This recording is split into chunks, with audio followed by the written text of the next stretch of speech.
All right, Shalom. All praise, honor, and glory to Yahweh, by Hashem, Yahushai, by Hashem, Harakak, Wadash, Barakathum.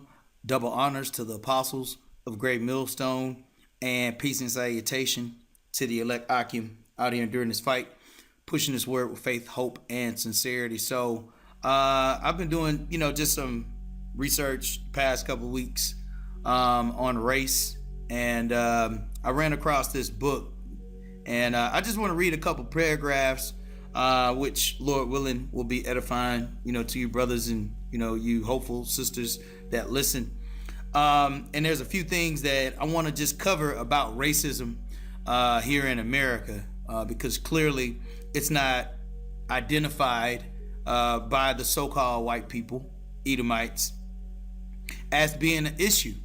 And basically it's pushed towards our people, Israelites, so-called Negroes, Latinos, and Native Americans, that we should just get over it, and that we are basically imagining something that isn't really happening. So, like I said, there's just a few paragraphs I want to read about this book, and bring out some scriptures, and Lord willing, it'll be edifying for the elect. It says racial domination, racial progress, the sociology of race in America.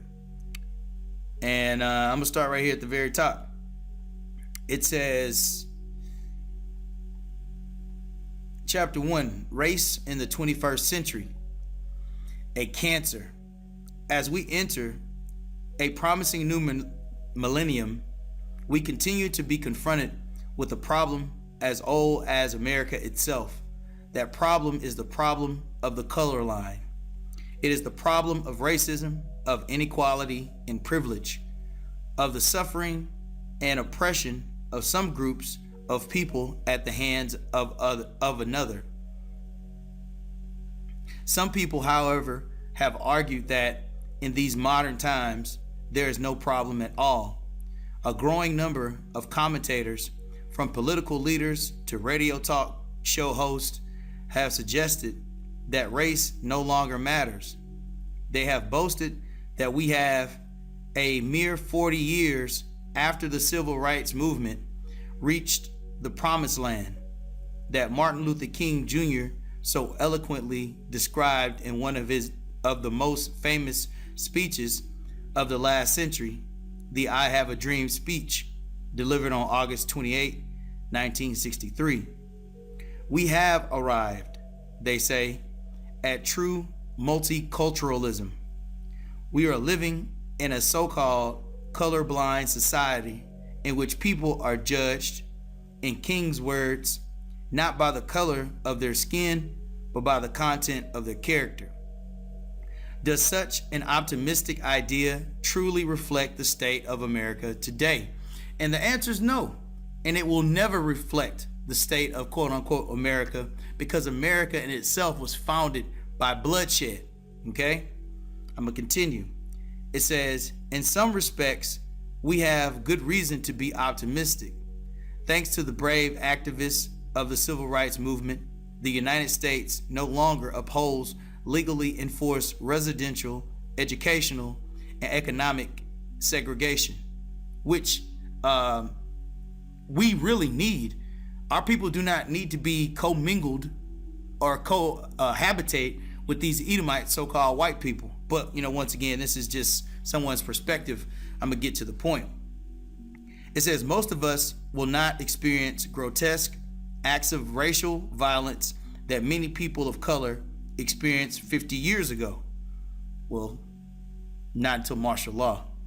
It says, a number of social institutions, moreover, have been thoroughly integrated, most notably the American military.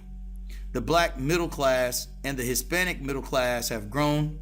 American Indian nations have developed effective economic development strategies based on the principle of tribal sovereignty. Asian Americans have made impressive inroads into positions of influence in politics, science, business, and the arts. There are other encouraging trends as well in religion, sports, the mass media, voluntary associations, and other significant areas in American life.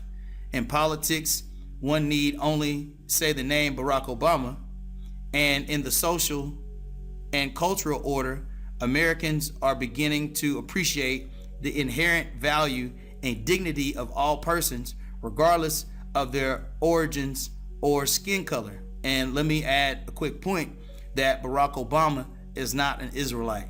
Okay, he is a Hamite. Okay, his father goes back to so-called Africans. Okay, he is not an Israelite. It says this is especially true of the youth, who in terms of their racial and ethnic attitudes are probably the most open-minded and tolerant generation in U.S. history.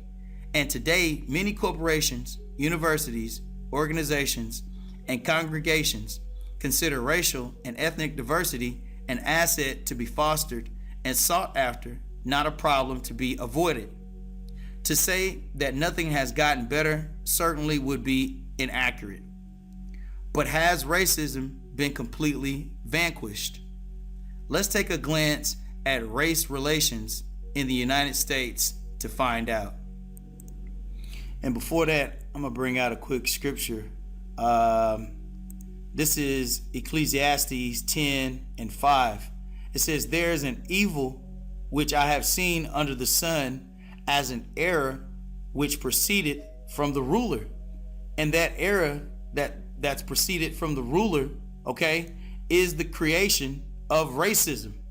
Okay, the belief that so-called white people are better than any other people on the face of this earth. That was a creation that Edomites, so-called white people, created, which is the reason why they're able to use it as a tool or a weapon against our people, to have them mentally, physically, and spiritually afraid of Esau, the so-called white man. Okay, and actually these paragraphs are going to get into it. It says, but has racism been completely vanquished? Let's take a glance at race relations in the United States to find out. The FBI tallied 7,649 incidents of hate crime that took place in 2004 alone. This number is underestimated because it only accounts for those crimes reported to the FBI by participating law enforcement agencies. These offenses include intimidation, destruction of property, and vandalism, assault, burglary, murder, and rape. Race-based hate crimes accounted for 53% of the total number of offenses, and religion-based crimes accounted for 18%. 67% of the race-based hate crimes were committed against black people, so-called Negroes, Latinos, and Native Americans. Okay, well, excuse me, just the tribe of Judah.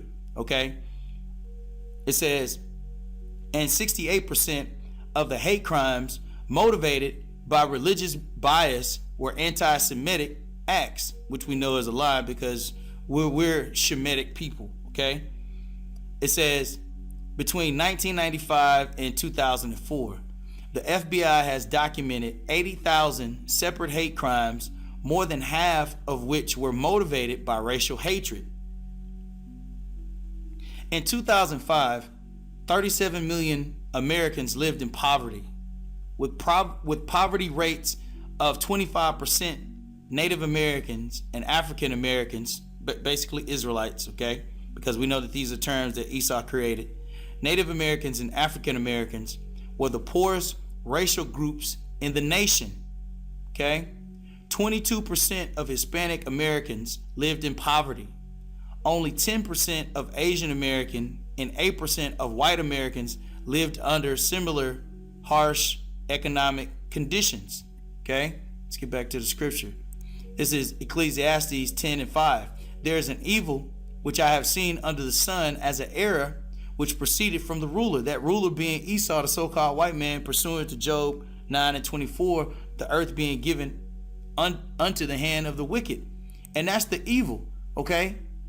I mean, there's a multitude of evils, but specifically the creation of race. But not only that, the separation of class, okay? It says folly is set in great dignity and the rich sit in a low place. That rich is talking about the Israelites, because we are the ones that are rich with knowledge, wisdom, and understanding of these holy scriptures. Verse 7, I have seen servants upon horses and princes walking as servants upon the earth.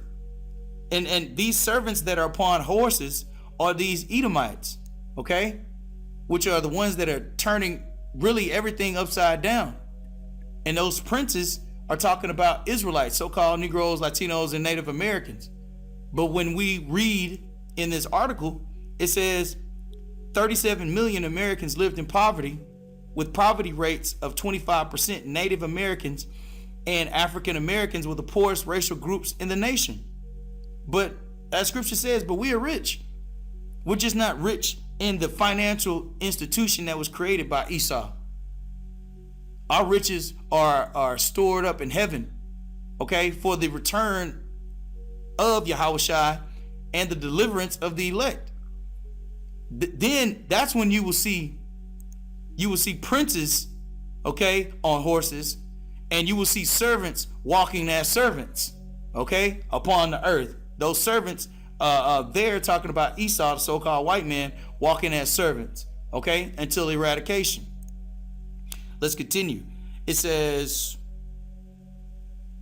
4% of whites suffered from unemployment, while that percentage jumped to 5.6 for Hispanics and more than doubled to 9.2 for blacks. Since 1940, the unemployment rate of African Americans has been nearly twice that of whites. And this is not a mistake. This is a plan. This is the creation of racial division, okay? To where they can remain, quote unquote, on top, okay? But this is just like a backdrop type of lesson, you know, to where you can understand the cards are stacked against us, which is why we always reference that we are in captivity, okay? This is really no different than the 1800s or the 1700s. Just because you have some quote unquote privileges and luxuries, nothing has changed, okay? Since 1940, the unemployment rate of African Americans has been nearly twice that of whites, and over half the Native Americans living on some reservations are unemployed. It says over half.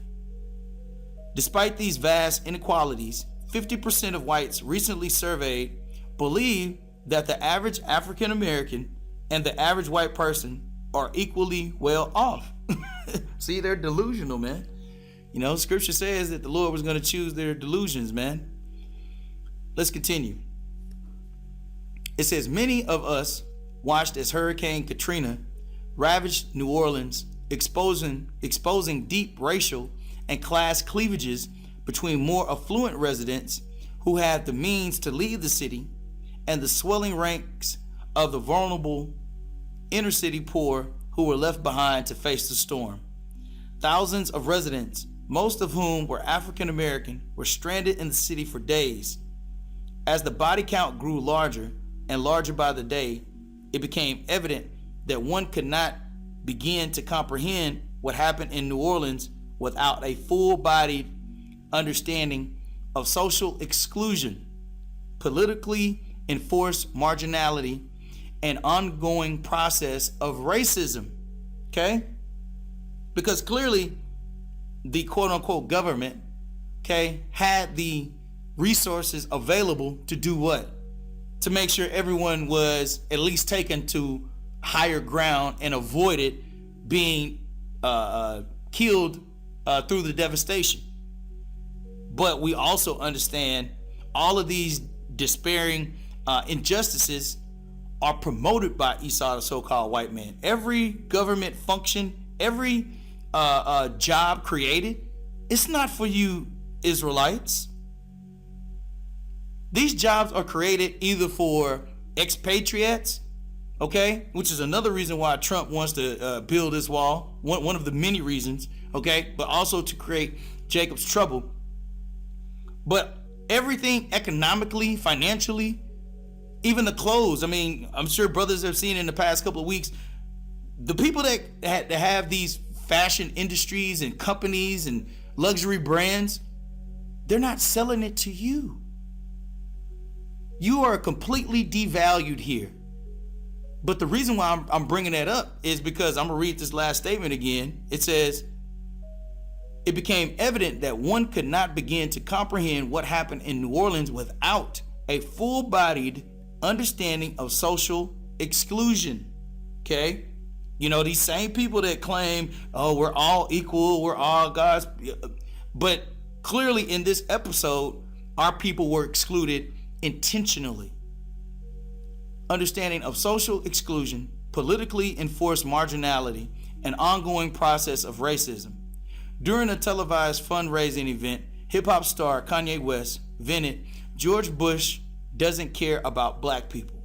Likewise, many Americans began asking how the richest country in the world could maroon thousands of people in such a devastated urban wasteland for days.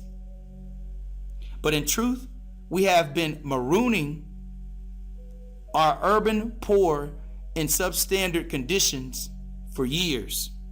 Let's bring out another scripture. This is Ecclesiastes 5:13. There is a sore evil which I have seen under the sun, namely riches kept for the owners thereof to their hurt. You know, and that's exactly what these Edomites do, man. They keep all the riches to themselves, but you know, as scripture says, riches won't profit in the day of adversity. So it's a good thing that our people are poor because it makes them depend solely on Yahweh Shemiah Shai. Let's read verse 14. But those riches perish by evil travail, and he begetteth a son, and there is nothing in his hand. You know, and really that's twofold, because our people don't have an inheritance or a heritage per se in this society. Okay, because our riches are in, and our inheritance is in the kingdom. Okay, let me see. Yep, let me read the rest of this. It says, as he came forth of his mother's womb, naked shall he return to go as he came, and shall take nothing of his labor which he may carry away in his hand. And this also is a sore evil, that all points as he came, so shall he go, and what profit hath he that hath labored for the wind? Because really, as scripture says in Micah chapter 2 verse 10, this is not our rest, man. So although Esau has created, you know, this system to where clearly we're not going to receive any help. The reason why I'm sharing this information is because this information is vital to our people understanding. Even if you don't understand the scriptures, you can understand that there's an evil that has been created in this world. You might not know exactly who it is, but these lessons are to help you spiritually identify who the devil is. And that's Esau, the so-called white man. Let's continue. Today, nearly 7 million people are either serving time in prison, being held in country jails, awaiting trial, or under probation or parole supervision. Almost 6 million Americans are either in prison or have been locked up at some point in their lives. That amounts to 1 in 37 Americans. Indeed, the United States has the highest incarceration rate in the world. It's crazy, bro. It says, severe racial inequalities are at work within the criminal justice system. African Americans are 8 times more likely to be incarcerated than whites. Among black men born in the late 1960s who did not earn a high school diploma, 60% had prison records by the time they reached the age of 35. Sociologists and criminologists have demonstrated that racial inequalities in the justice system are largely accounted for by examining how racial exclusion has resulted in high concentrations of poor African Americans and Latinos living in inner city areas that offer little to no opportunity for economic advancement or survival. So it's not that our people are dumb or quote unquote lazy, okay? It's the amount of opportunities that are not present in those poor or socio-economical challenged areas, because Esau hoards all the riches, quote unquote, to himself. Because as I said earlier, his system, quote unquote, America, is not for you so-called Negroes, Latinos, and Native Americans. And he makes it evident every day. Don't believe me? Look at the prison rates.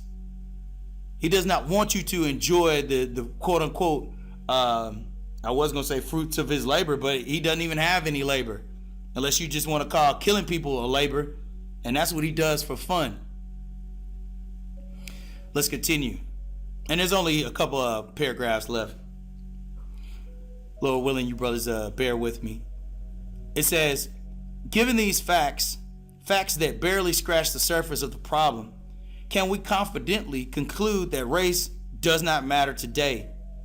Would such logic be acceptable when considering other types of problems?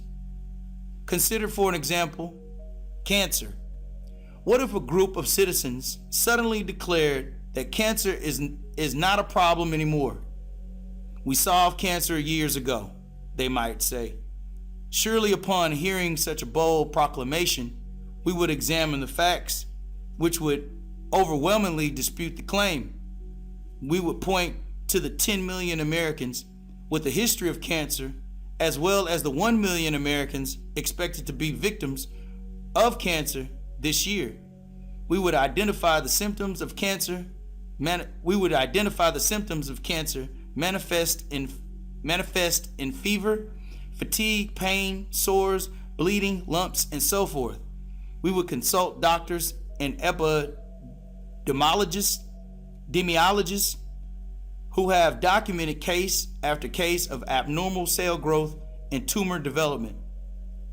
In short, we would disavow the claim that cancer was cured long ago, simply by pointing to the plethora of effects, signs, and symptoms of cancer obvious in everyday life. The same logic applies to social diseases. Above, we listed some symptoms of racism, evidence that race indeed is a fundamental part of everyday life. Race penetrates all aspects of our lives, our history, our collective memory, our schools, our jobs, our streets.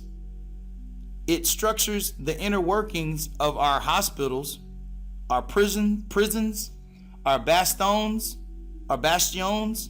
of political power, and our economy.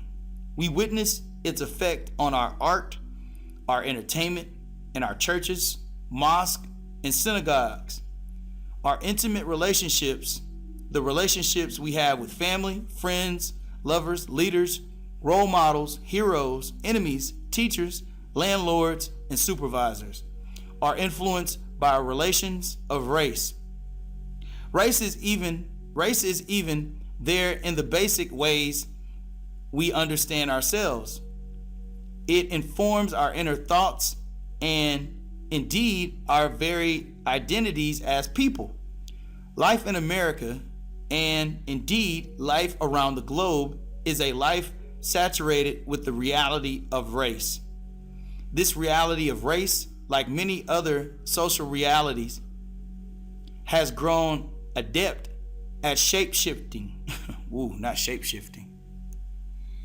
This reality of race, like many other social realities, has grown adept at shape-shifting. Unlike cancer, which looks the same as it did 100 years ago, the racism of our generation looks different from the racism our parents witnessed, which of course looked different from the racism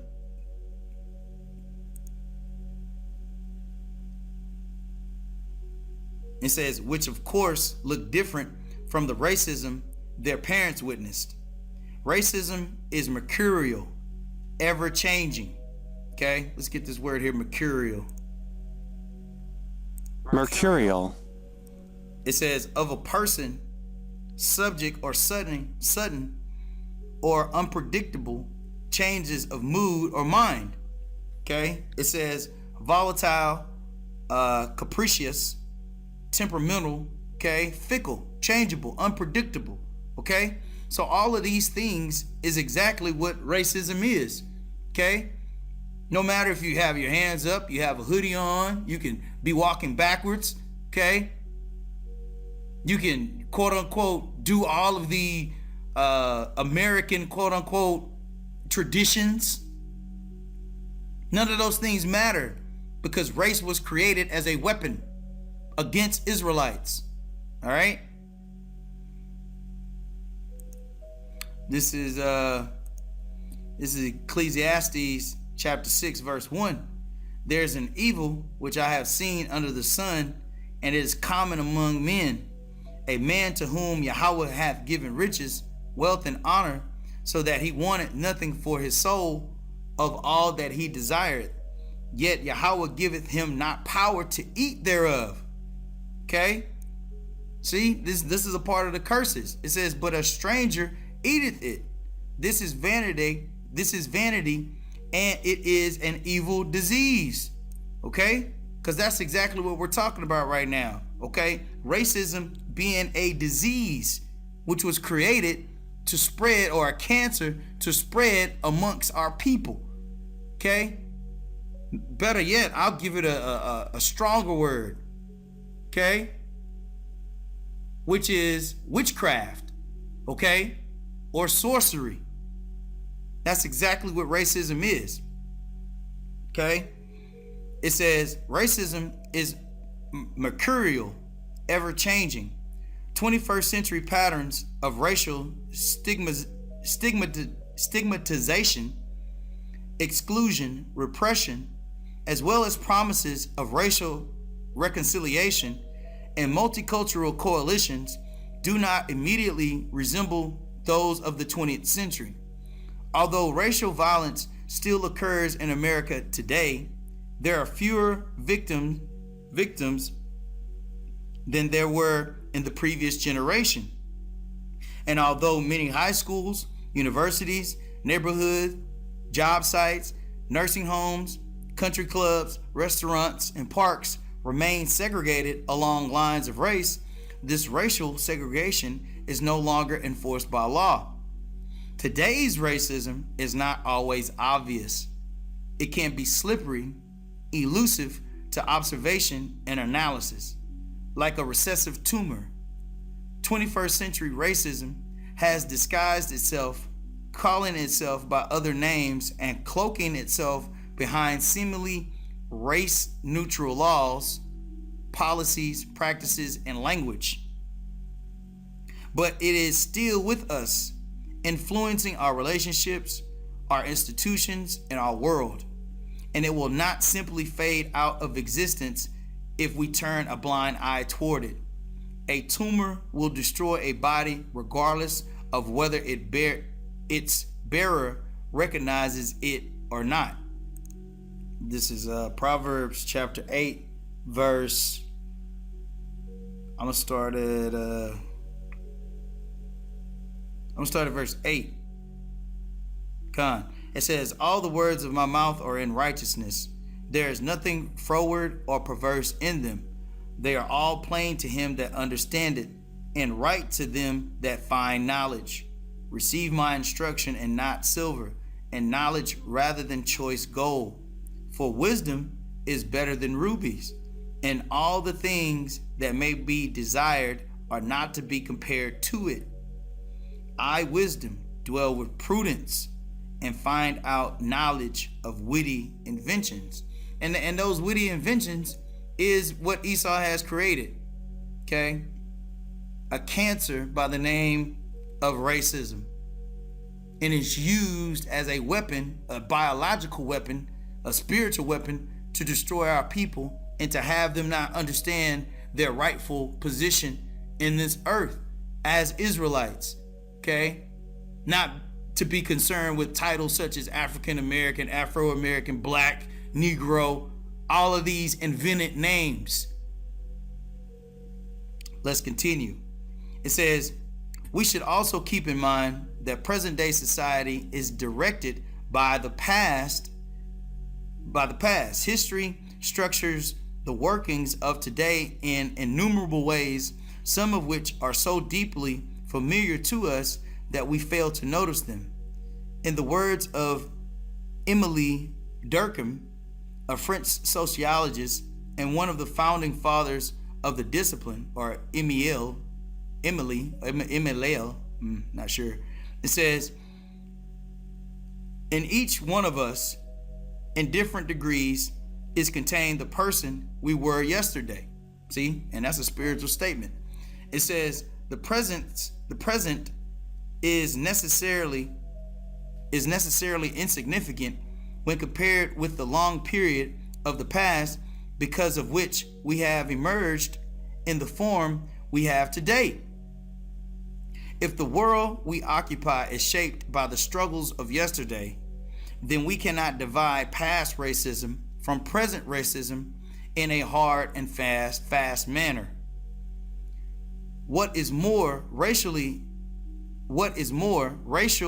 inequalities as well as racial privileges accumulate over generations.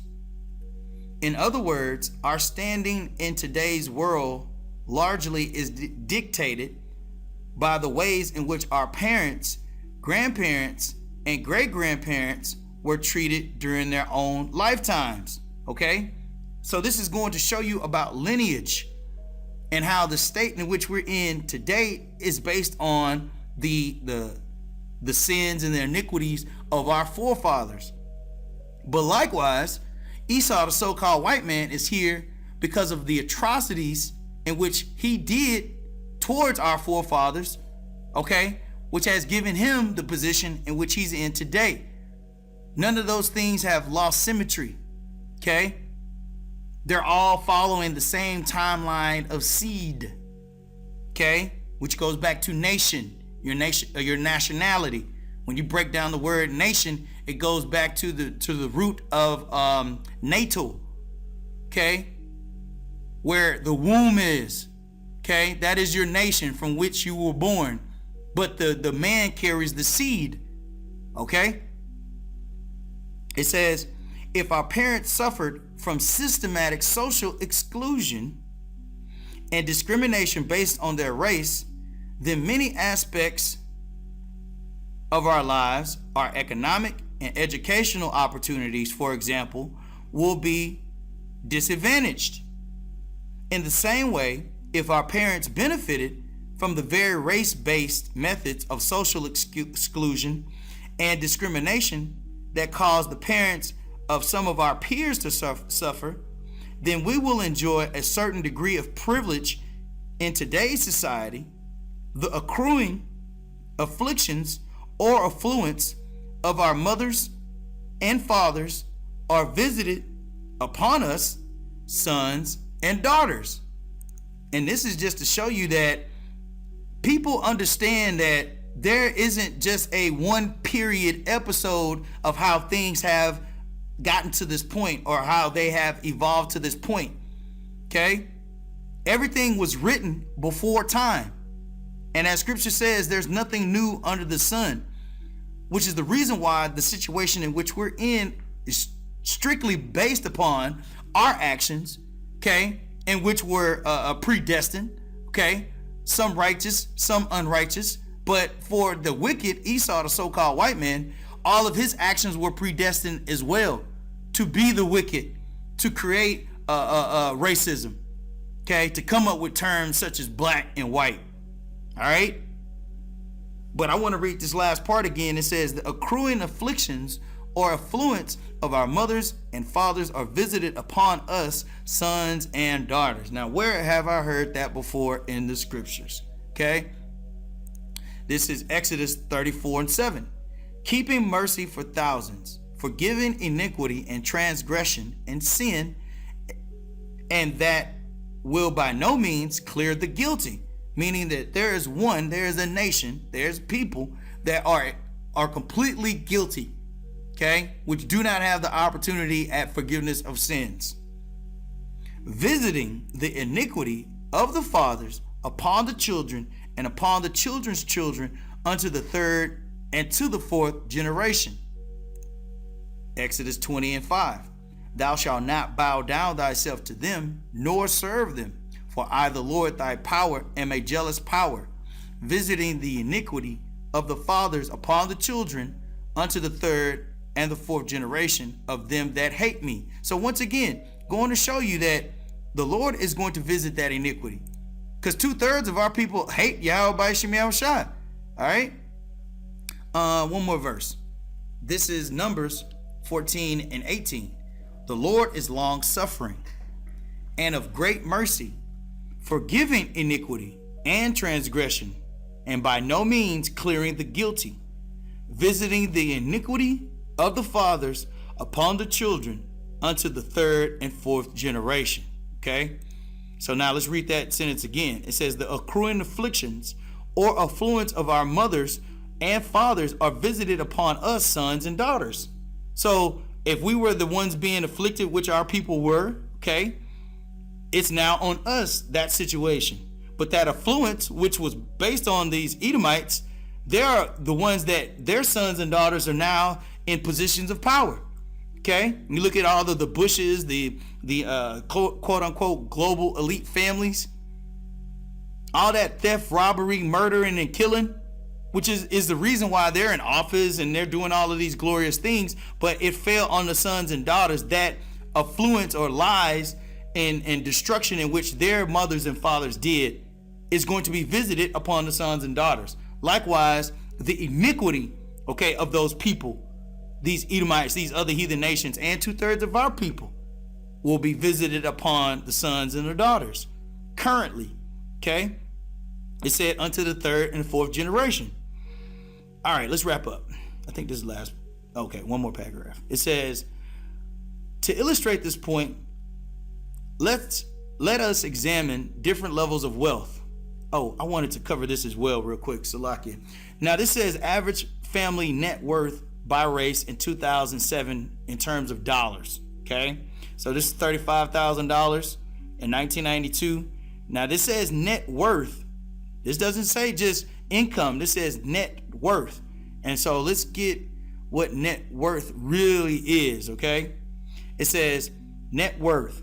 What is net worth? Net worth is the amount by which assets exceed liabilities. Net worth is a concept applicable to individuals and businesses as a key measure of how much an entity is worth. A consistent increase in net worth indicates good financial health. Conversely, net worth may be depleted by annual operating losses or a substantial decrease in asset values relative to liabilities. So we're going to play a little bit of this real quick.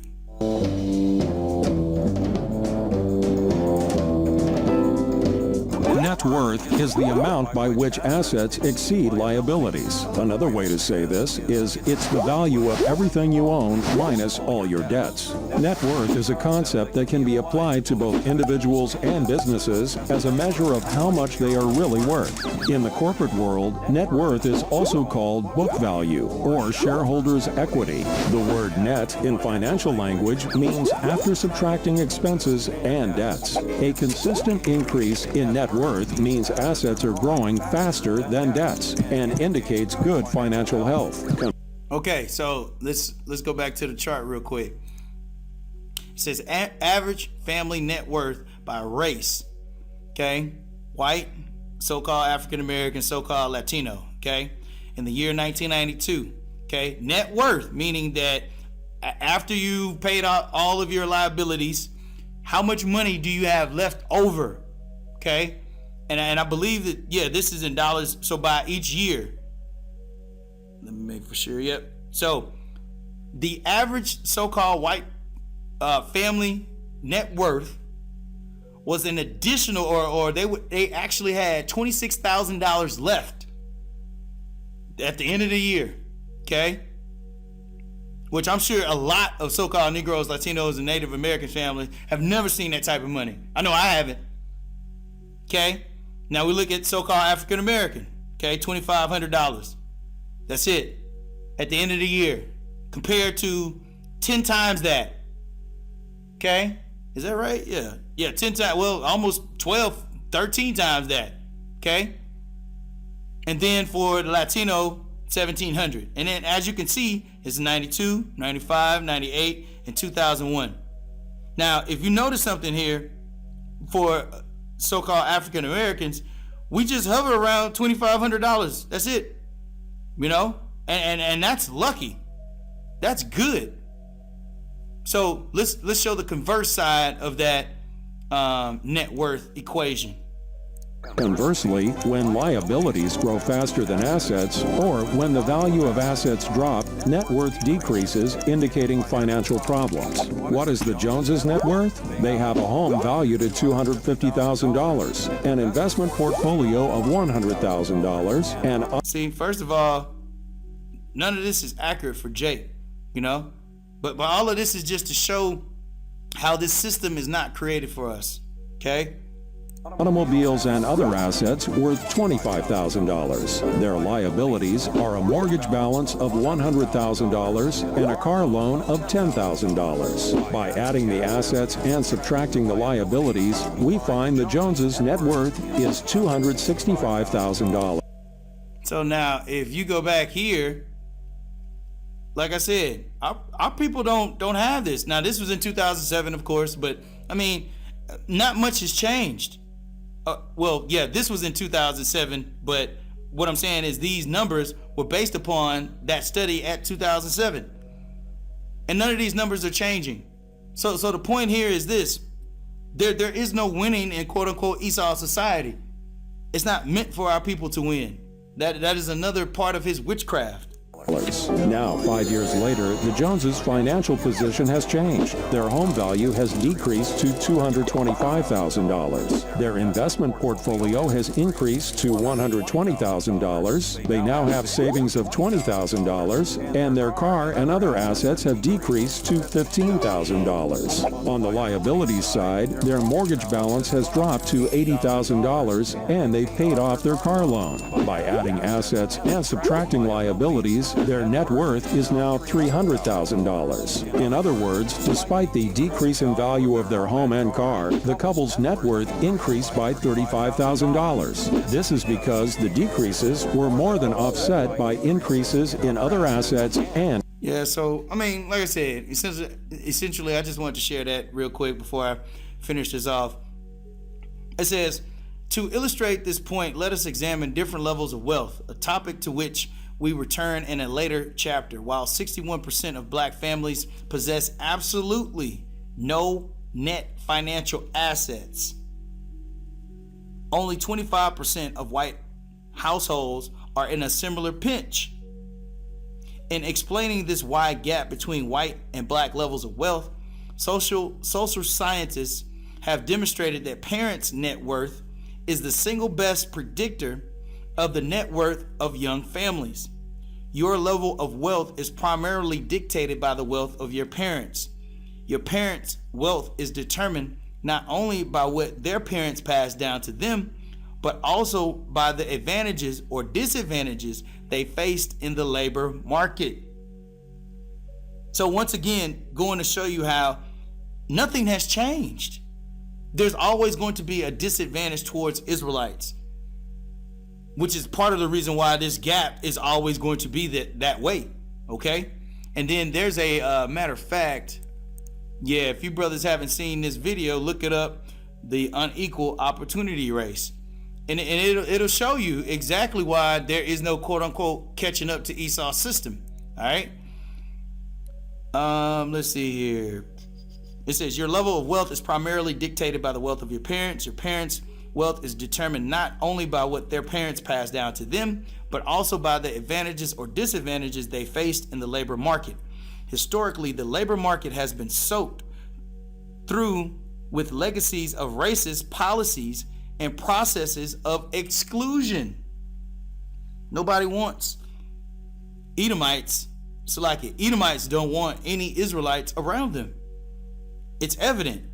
It says, this is why The authors of Whitewashing Race point out that an analysis of racial inequalities in the distribution of wealth explodes any distinction between past and present racism. Today's inequalities in wealth reflect the legacies of slavery, Jim Crow, and labor market discrimination. We need to recognize that we are all inheritors of the history of our parents and of our society. And all of this was created, all of this was created as a quote unquote justification of of Edomites to discriminate Israelites. Because America is a playland for Edomites. It's a captivity for Israelites. Last paragraph, I'm gonna wrap up. It says racism persists as the cancer of American life. Pervasive, corrosive, dehumanizing, and deadly. Modern day racism infects the health of our society. It is our responsibility then, as students of society and as future citizens of our communities, to understand the realities of racism. As citizens of a world that grows more racially diverse every year, we must understand how race and racism work. And we must develop tools to analyze the social creation that is responsible for so many cleavages and inequalities in our world today. Basically, they go in and talk about the book. It says this book aims to do just that. It seeks to explain the inner logic of race and racism and to describe the nature of race relations in the present day. So anyway, like I said, it was something that clearly struck my attention because it kind of gave some good scenarios and details on how history in itself reflects racism being used as a weapon towards our people, regardless of if our people want to recognize it or not. It's clearly evident and it's put in our face every day, but yet and still our people, some fail to realize it, but they will realize very soon when this race war kicks off. And as scripture says, hold on one second, let me grab that. This is Joel 3, and I'm gonna start at 7. It says, behold, I will raise them out of the place whither ye have sold them, and will return your recompense upon your own head. So yeah, people are gonna start to understand that, hey, everyone is not alike. Okay, there are different nationalities, not races, in the world. It says, and I will sell your sons and your daughters into the hand of the children of Judah, and they shall sell them to the Sabians, into a people far off, for the Lord hath spoken it. Proclaim ye this among the Gentiles, prepare war, wake up the mighty men, and let all the men of war draw near. Let them come up, beat your plowshares into swords, and your pruning hooks into spears. Let the weak say, I am strong. Okay? Assemble yourselves and come together, all ye heathen, and gather yourselves together round about. Thither cause thy mighty ones to come down, O Lord. Okay? Let the heathen be wakened and come up to the valley of Jehoshaphat, for there will I sit to judge all the heathen round about. Okay? Might as well finish it off. It says, put ye in the sickle, for the harvest is ripe. Come, get you down, for the press is full, the fat's overflowing, for their wickedness is great. So yeah, the Lord's not going to have any mercy on these people, whether or not they identify with this truth being told to them or not. Okay? All of this was a creation. Okay? And Lord willing, I'll have a follow-up to this that I'm going to do here. And, Lord willing, y'all brothers check it out. But with that being said, I'd like to say, Kal Halal, La Yahweh by Hashem, Yahushua by Hashem, Rakah Kodash. Double honors to the apostles of Great Millstone who teach and rule well. And peace and salutation to the elect Akim out here during this fight, pushing this word with faith, hope, and sincerity. Until the next time, I'm going to say, Shalom.